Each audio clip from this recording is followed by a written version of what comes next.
안녕하십니까. 오늘은 2024년 1월 11일 목요일입니다.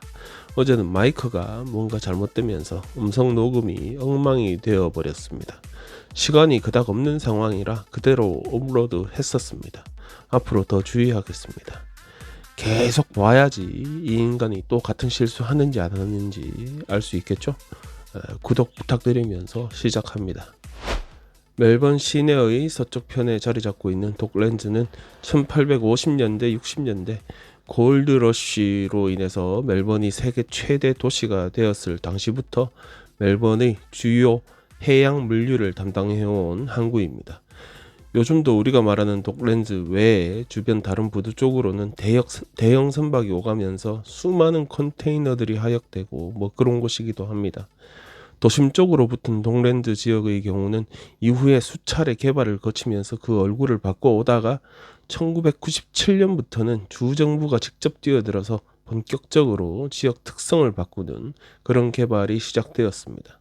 시드니의 달링 하버가 있다면 멜번에는 독랜즈가 있다. 그런 식으로 도시의 상징 지역이 되고 주거뿐 아니라 각종 상업시설은 물론 금융단지, 영화 세트를 비롯한 각종 엔터테인먼트 관련 단지, 레저, 산업, 관광지까지 확보하는 그런 야심찬 계획이었습니다. 그래서 금융업, 보험업 등의 대기업 본사가 실제로 이곳에 위치를 하고 대형 스타디움이 세워지고 고층 아파트 등이 들어서면서 나름 성공하나 싶었는데 최근에 독랜즈의 상징물과 같은 빅휠이 운영 중단하고 독랜즈 중앙구두도 폐쇄되었습니다. 쇼핑센터인 하버타운이나 워터프론트 쪽의 식당가 쪽도 사람들 왕래가 뜸한 상황입니다. 제가 처음 호주 왔을 당시, 그러니까 2005년도에 시드니에 살았었는데 시내에 나가면 오페라 하우스야 늘 봐오던 호주 상징 그런 존재이니까 그냥 저거 오페라 하우스구나 싶었지만 달링 하버 가보면 지금 내가 외국에 사는 것이 맞구나. 참 이쁘기도 하고 멋있기도 하고 여튼 그렇게 느꼈던 동네이기도 합니다. 요즘은 달링 하버 초입 들어오는 곳에 물 쪽에서 들어오는 곳에 초대형 건물들이 질비하게 들어서면서 실제로 보면 무슨 외계의 무슨 도시 같기도 하고 무슨 돈을 엄청 때려 부은 헐리우드 블록버스터 영화를 아이맥스 같은 데서 보는 것 같은 그런 기분도 듭니다. 다시 독랜드 얘기로 돌아와서 그저께 빅토리아 주정부와 마블 스타디움을 소유하고 있는 AFL이 스타디움과 주변 지역 개발 계획을 발표하였습니다. 마침 AFL에 의해 예정된 스타디움 일부 시설에 대한 추가 시설 개발 계획과 함께 중앙 부두 쪽으로의 개발이 가장 눈에 들어오는데 현재 클럽하우스, 채널 7 이렇게 위치한 쪽을 중앙 부두가 위치한 그러니까 물가 쪽으로 모두 연결하여서 주거, 상업, 공존하는 공간으로 재개발한다는 계획입니다. 예전에 채널 7 위치와 클럽하우스 쪽에 고층 아파트 개발 계획이 제안되었던 적이 있는데 이번에 그 제안이 받아들여질지도 궁금합니다. 가끔 가보면 괜찮긴 한데 갈 때마다 느끼는 것이 쇼핑타운인 하버타운은 진짜 사람 왕래가 적습니다. 은행 사무실 있는 쪽은 그나마 괜찮은데 왜 이리 인기가 없는 곳이 되었는지 알 도리가 없습니다. 여러분들 코스트코 자주 가십니까? 호주에서 처음 문을 열었던 코스트코 매장은 방금 전에 제가 뉴스로 말한 멜번의 독랜즈에 있는 매장입니다.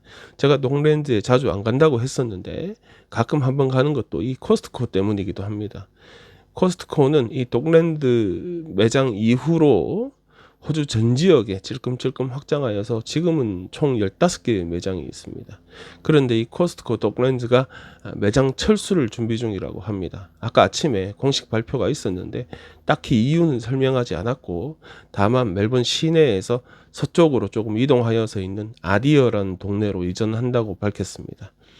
하지만 어제까지 내부에서 흘러나온 이야기로는 운영 원가가 올라도 너무 올라서 도저히 문을 열어둘 수 없는 상황이었다고 합니다. 지금도 그런 상황이고 한 제보로는 지난 10년 동안 지출비가 500% 상승하였다는데 이 지출비 대부분은 멜번 시티 카운슬이나 빅토리아 주정부에 지불하는 비용이었다고 합니다. 그러니까 여기 독랜즈 개발한다고 주정부나 시티 카운슬이나 부은 돈이 얼만데 거기 터줏대감인 코스트코가 철수할 것이라는 말이 전해지면서 바로 전날 뭐 개발 발표하고 뭐 난리 부르쳤던 시티 카운슬이나 주정부나 상당히 긴 빠진 모습이 되었습니다. 새로운 거 개발하는 것도 좋은데 이미 자리 잡고 있는 사람들, 사업체들 안 빠져나가게 단둘이 잘하는 것도 참 필요할 텐데 그런 머리는 도무지 쓰기 싫은 거 봅니다. 한편 지난 1월 2일 코스트코에서 주요한 고객들 4만여 명이 중복 결제되는 상황이 벌어졌었답니다. 코스트코는 전자결제 담당하는, 그러니까 애트포스 담당하는 회사는 성명서를 내고 최대한 빨리 환불해 주겠다고 하긴 했는데 정확히 얼마의 돈을 언제 환불해 줄 것인지 아직 알려지지 않았습니다. 또한 이와 관련하여서 문의를 하는 고객 응대에도 코스트코 측이 상당히 소극적으로 응대하면서 고객 불만이 더 쌓여가고 있다고 합니다. 어쩌다 보니까 연일 슈퍼마켓 이야기를 하게 됩니다. 결은 좀 다르지만 오늘도 코스트코나 슈퍼마켓 이야기를 하게 되는데 우럴스가 운영하는 빅W가 이번 호주의 날에 맞춘 상품을 판매하지 않겠다 공식 확인하였습니다. 1년 365일 판매하는 호주 국기 외에는 1월 26일 호주의 날에 맞춘 상품을 따로 판매하지는 않겠다는 것입니다. 대변인이 말한 이유는 지난 몇 년간 호주의 날 상품 판매가 점차 줄어들고 있어서 그런 것이라고 합니다. 그러면서 우럴스와 빅W는 매일매일을 호주의 날로 기념하고 있다고 하였습니다. 말은 그렇게 하지만 호주의 날은 호주의 원주민 입장에서는 침략의 날로 규정하는 의견이 많아지면서 우럴스도 이런 시류에 맞춰가는 것이라 보입니다. 하지만 당일 근무하는 직원들은 1월 26일 호주의 날을 여전히 공휴일로 적용받아서 급여를 지급받게 됩니다. 우럴스는 지난 보이스 개헌 당시 개헌 지지를 공개적으로 발표하면서 지원금도 많이 냈고 각종 행사를 많이 돕기도 하였습니다. K마트 경우도 이미 2023년에 호주의 날 관련 제품을 따로 판매하지 않았던 적이 있기도 합니다. 보수당 쪽에서는 말도 안 되는 처사라는 비난이 시작되었습니다. 진보 여당이 보이스 개헌을 시도할 당시 국민들을 두 쪽으로 갈라치기 한다고 비난을 한 보수당은 이미 개헌이 실패하면서 국민들은 분열보다는 통합을 선택했음에도 사회 일각에서는 여전히 국민들을 쪼개려는 시도가 계속되고 있다 비난하였습니다. 또 페이스북이나 트위터 일부에서는 이번 우럴스 결정을 두고 우럴스 보이콧하자 이런 움직임도 보이고 있습니다. 결국 이 호주의 날이 문제인데 현재까지 알려진 바로는 호주 전체에 80군데 이상의 지역 카운슬이 이번 1월 26일 호주의 날 공식 행사를 취소한 상태입니다. 2022년만 해도 시드니 시티 카운슬하고 멜번의 3군데 카운슬 이렇게 4군데만 공식 행사를 취소하였지만 1년 새에 완전히 늘어나 버려서 현재까지 71군데 지역 카운슬이 올해 행사 없을 것이다 공식 발표한 것입니다. 현 정부가 이 호주의 날을 그냥 없애버리려 하는 것이 아니냐, 그런 의도가 있는 것 아니냐라는 의심이 당연히 생기는 상황인데 알바니지 정부의 공식 입장은 호주의 날 행사는 카운슬에서 알아서 판단하라 뭐 그런 겁니다. 또한 공식적으로는 호주의 날을 지지한다고도 했습니다. 뭐 그런 입장에 따로 변화 없다 이렇게 확인도 했습니다.